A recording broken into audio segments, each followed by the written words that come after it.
আমার স্টেপ মম আছে, আমার নিজের মা নেই।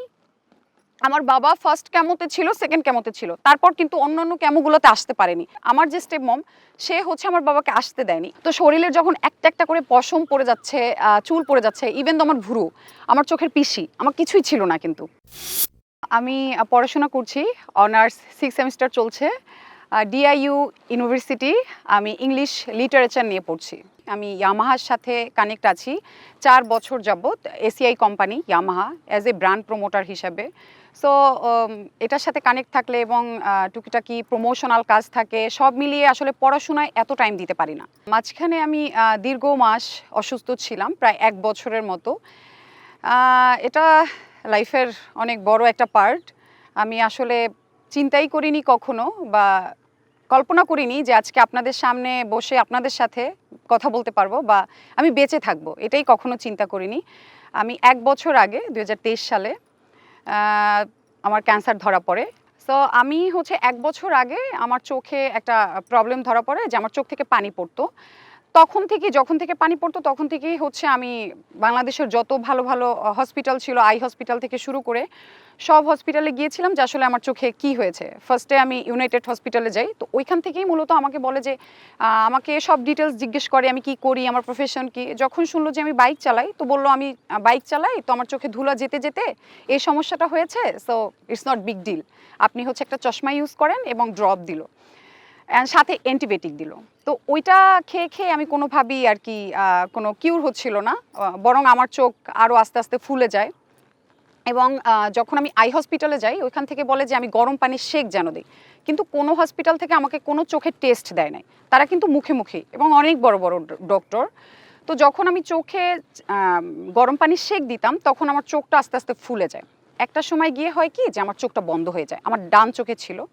তো যখন একটা স্বাভাবিক মানুষ, সুস্থ মানুষ চোখে দেখবে না, তখন আপনার কি ফিল হবে। তো ওই মুহূর্তে আমি পুরো ক্রেজি হয়ে যাই যে কি হচ্ছে। আর তখন তো আমি কল্পনাই করতে পারি না এটা থেকে এত দূর চলে যাবে।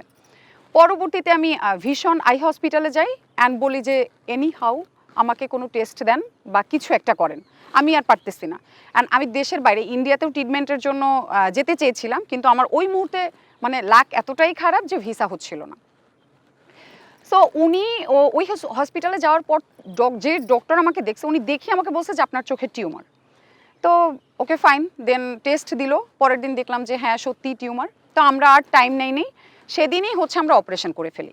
অপারেশন করার পরে যেটা হলো যে আলহামদুলিল্লাহ, অপারেশনে অনেক ভয় পাচ্ছিলাম, আমি এমনিতেও এসব বিষয়ে খুব নার্ভাস থাকি। সো ডক্টর বলল যে আমাদের কাছে এটা অ্যাবনর্মাল লাগছে, আমরা বায়োপসি করতে চাচ্ছি। ওকে ফাইন, আমরা তো একদম এইরকম কোনো চিন্তাই করি নাই যে খারাপ কিছুর দিকে যেতে পারে। তো আমি 1 সপ্তাহ পরে স্বাভাবিক সুস্থ। তো বায়োপসি করতে গিয়ে যেটা হলো যে 3 দিন আমাদের রিপোর্ট দেওয়ার কথা, সেখানে 15 দিন অলরেডি গন, আমরা রিপোর্ট পাচ্ছি না। 15 দিন পরে আমাকে রিপোর্ট দিল যে আমার ক্যান্সার। তো এই বিষয়টা আসলে নিতেই পারিনি, এবং আমার কাছে খুবই মনে হয়েছে যে এটা একটা ভুল একটা রিপোর্ট এসেছে। কারণ যেহেতু আমি 9টা মাস হয়রানি হয়েছি চোখের এই বিষয়টা নিয়ে, আমার যে চোখে পানি পড়তো, এটা কিন্তু 9 মাস আমার চোখে টিউমারটা ক্যারি করি, এবং আস্তে আস্তে টিউমারটা গরম পানির সেক দেওয়ার কারণে কিন্তু বড় হয়ে যায়, হয়তো এটা ফেটেও যেতে পারতো, আরও অনেক বড় কিছু হতে পারতো। পরবর্তীতে যখন জানতে পারি, আমার ফ্যামিলি তো ফার্স্টে আমাকে বলেনি, তো আমি হচ্ছে রিপোর্ট বের করে গুগল সার্চ করে দেখলাম যে এটা ডিটেলস কি। তো দেখলাম যে আসলে, তো আমি ফার্স্টে স্বাভাবিক এটা আমি নিতেই পারিনি, আমি খুবই স্যাড হয়ে যাই বা আপসেট হয়ে যাই। সন্ধ্যাবেলা মানে বাসায় কেউ ছিল না, আমি চুপি চুপি করে আলমারি থেকে পেপারসটা বের করে, কারণ যখন রিপোর্টটা নিয়ে আসে সবাই চুপচুপ করে কথা বলে, দরজার বাইরে গিয়ে কথা বলে, আমাকে কিছুই বলে না। এবং আমি যখন বলি যে রিপোর্টে কি এসেছে, বলছেন nothing serious issue. So okay fine, আমাকে আর ওইভাবে কেউ এই বিষয়টা ইনভলভ করতে চায়নি যে আমি হয়তো নিতেই পারবো না। তা আমার কাছে ব্যাপারটা স্বাভাবিক লাগেনি যে কি আছে, আমাকে কেন বলবে না। ওই জায়গাটা থেকে আমি মূলত নিজে নিজে রিসার্চ করলাম অ্যান্ড দেখলাম যে ক্যান্সার। দেন আমি আমার বোনকে বলি, আপু বললে যে তুমি এটাতে নার্ভাস হও না, এটা সবারই হয়, মানে যেটা ফ্যামিলি বুঝায় লাইক এটাই বুঝালো। পরবর্তীতে আমি আমার ওই চোখের ওই অবস্থা নিয়ে হচ্ছে আমি আবার হচ্ছে ভিসার জন্য অ্যাপ্লাই করি। তো ভাগ্যটা তখন এতই ভালো যে, এবং আমার 3 দিনের ভিসা হয়ে যায়, মেডিকেল ভিসা। তো আমি বিশ্বাস করিনি যে আমার ক্যান্সার। দেন আমি বোম্বেতে চলে যাই, ওইখানে হচ্ছে একটা প্রাইভেট হসপিটালে আমি পরীক্ষা করাই, বায়োপসি আবারও করাই, যে টেস্টগুলো বাংলাদেশে করি সেম টেস্ট আমি ওইখানে করাই। এবং দেন ওইখানে টেস্ট হাতে পাওয়ার পরে দেখলাম যে না, আসলেই হচ্ছে আমার ক্যান্সার। এবং ওই মুহূর্তে বিষয়টা আমি আপনাদের সাথে শেয়ার করছি, বাট আমি স্বাভাবিক থাকতে পারছি না।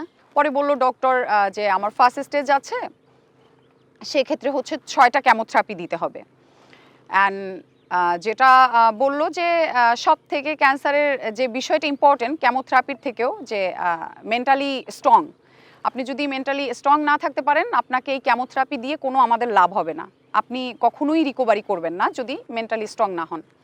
অ্যান্ড দেন হচ্ছে ওইখানে আমি ফার্স্ট ক্যামো দিয়ে, যেহেতু আমার 21 দিন পর পর একটা ক্যামো দিতে হয়েছিল এরকম করে 7টা।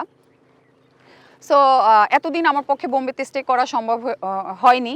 তো আমি একটা ক্যামো বোম্বেতে দেই এবং বাকি ক্যামোগুলো হচ্ছে আমি কিনে বাংলাদেশে নিয়ে আসি। অ্যান্ড বাংলাদেশে এসে যেটা হয় যে 21 দিন পর পর হচ্ছে ক্যামোথেরাপিগুলো আমি কমপ্লিট করেছি। বাট এই যে ক্যামো স্টার্ট হওয়ার পরে যে কি বলে এটাকে, যে সিনড্রোম দেখা দিয়েছিল, এগুলো আসলে নেয়ার মতো ছিল না। এবং যে পেইন, যে কষ্ট, এটা আসলে এক্সপ্লেন করলেও হয়তো আপনারা বুঝবেন না, বা যার হয়েছে সেই একমাত্র বুঝতে পারবে। এবং আমি এটা কাউকে বলে বুঝাতে পারবো না যে ওই মুহূর্তে মানে আমার কি ফিল হয়েছিল। খুবই খুবই খুবই কষ্টের সেই দিনগুলো ছিল। এবং এত পরিমাণে পেইন ছিল, ওই পেইন কোনো কিছুতেই কমতো না, না ইনজেকশন, না কোনো মেডিসিন, কোনো কিছুতেই ওই পেইন কমার মতো ছিল না। এবং ডক্টর বলেই দিয়েছিল যে আপনার হচ্ছে ক্যামো দেওয়ার পরে যে পেইন হবে, আপনার শরীরে যে জ্বালাপোড়া হবে, এটা আসলে আমরা কোনো কিছু দিয়ে হচ্ছে রিকভারি করতে পারবো না। এটা আপনার ক্যামো দেওয়ার 12 দিন 13 দিন আপনার থাকবে, তারপর আপনি হয়তো 7 দিন বা 5 দিনের জন্য স্বাভাবিক হবেন। স্বাভাবিক হওয়ার পর তো আবার সেকেন্ড ক্যামো চলে আসে।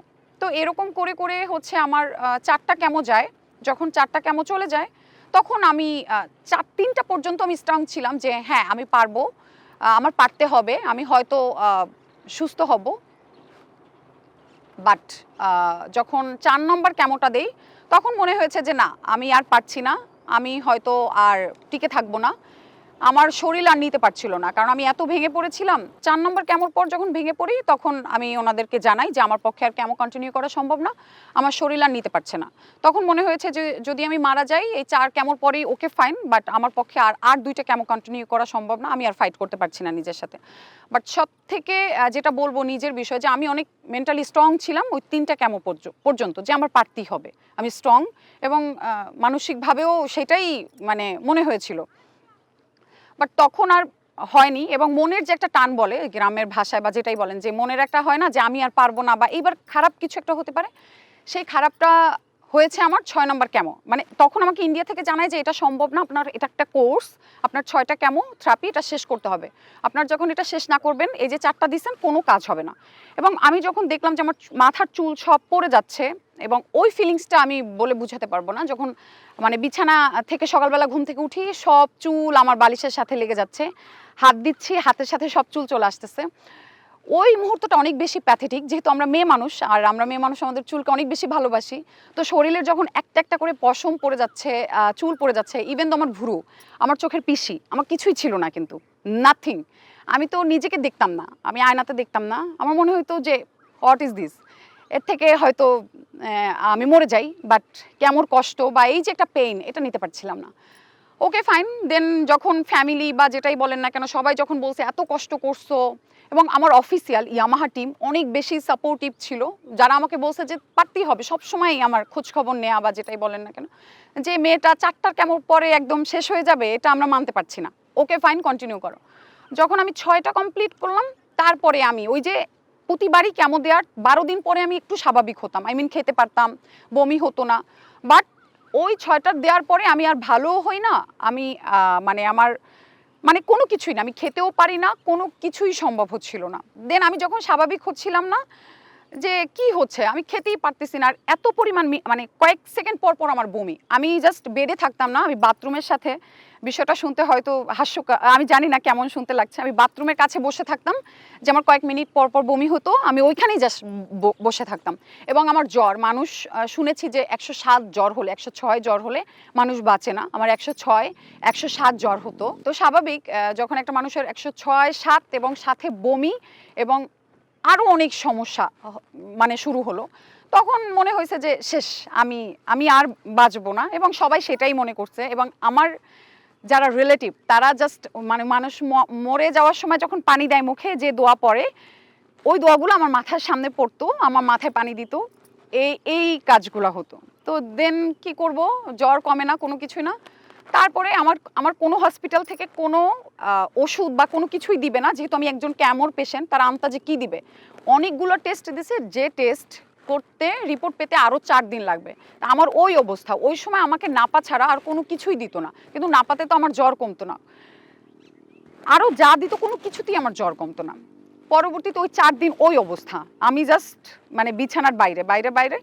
4 দিন পরে যখন রিপোর্ট দেয়, আমার ফ্যামিলিকে বলে যে সরি টু সে, আমাদের আর কিছু করার নাই, আপনারা আল্লাহকে ডাকেন।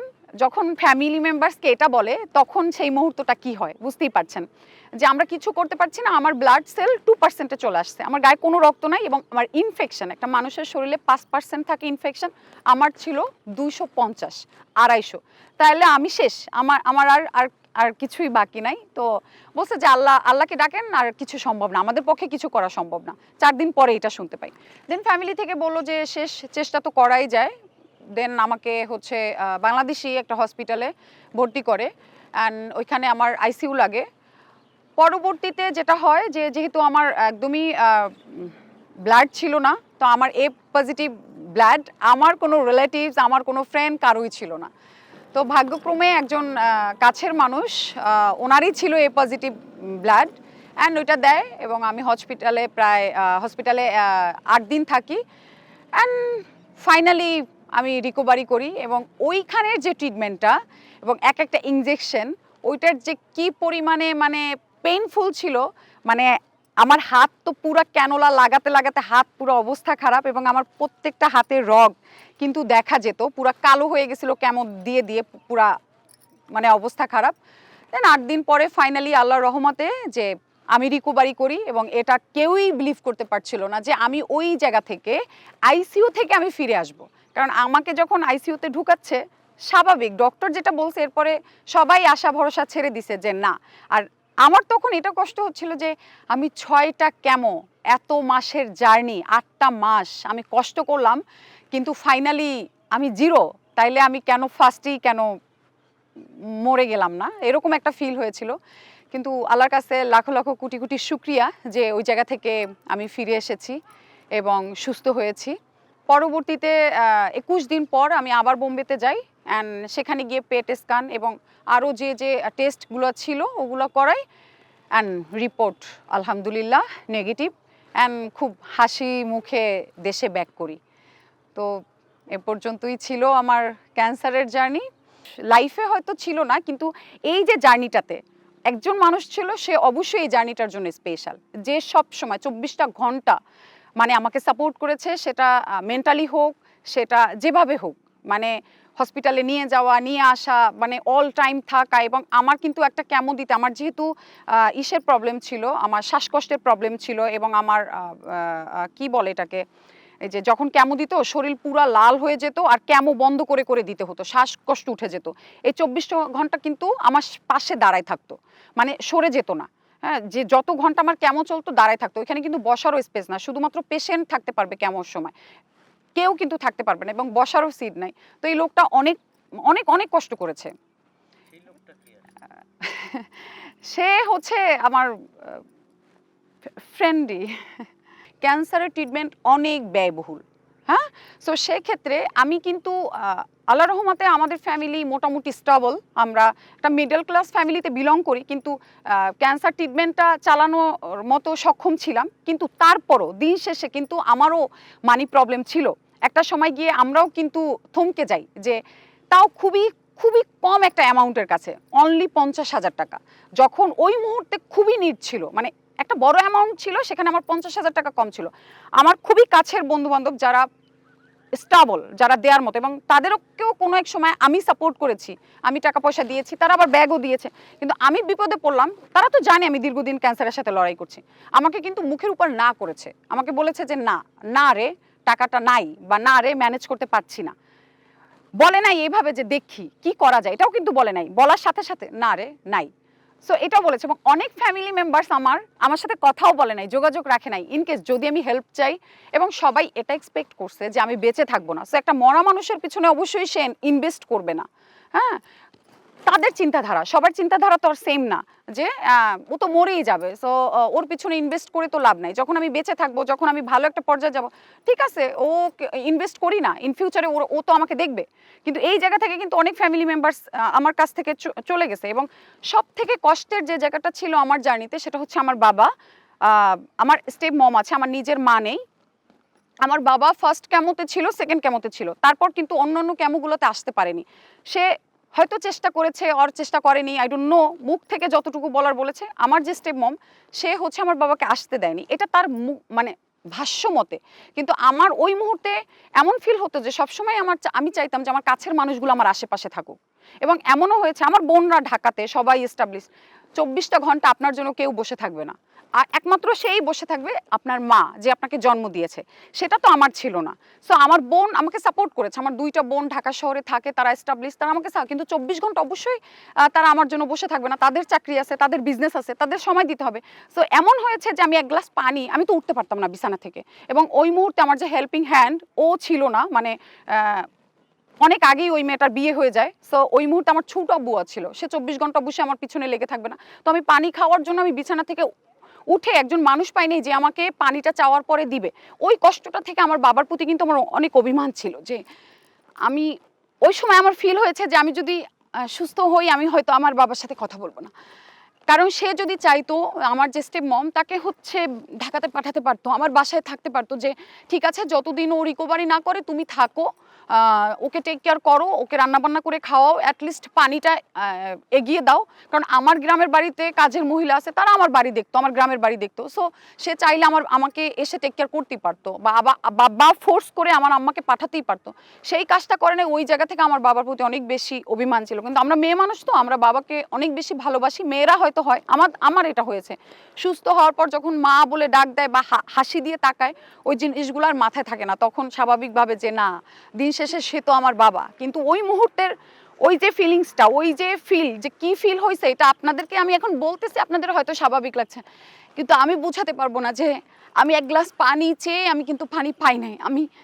আমার জাস্ট ওই মুহূর্তটা আমি যখনই ভাবি, তখনই আমি মানে আমার মনের অজান্তে আমার চোখ থেকে পানি পড়ে যায়, যে কি হচ্ছে, মানে আমার কি জন্মটাই, মানে আমি কেন জন্ম নিলাম। ওই মুহূর্তে আমার এটা ফিল হয়েছিল যে আমি কেন বেঁচে আছি, যে আমি এক গ্লাস পানি খেতে পারি নাই।